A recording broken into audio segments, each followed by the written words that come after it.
Kung mahilig ka sa kwentong genius na naging dahilan sa kaguluhan ng mundo, pakinggan mo 'to. One flick, 1 minute, let's talk about Oppenheimer. Ito'y kwento ng isang lalaki na sobrang talino, pero nabalot siya ng guilt habang buhay. Siya si Oppenheimer, isa siyang physicist na kinuhang leader ng US para gumawa ng atomic bomb laban sa mga Nazis noong World War II.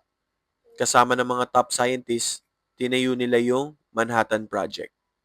Sobrang sikreto, sobrang intense, at doon nila nabuo yung pinakaunang nuclear bomb sa history. Test? Grabe, successful.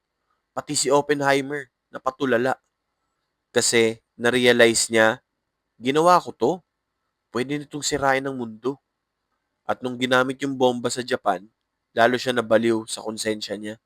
Tapos na ang gera, yung government na dati niyang kakampi, ngayon, tinuturing na siyang kalaban. Ito yung kwento ng taong siyang nagligtas, pero sa huli, siya pa rin ang sinisisi. Grabe tong movie na to.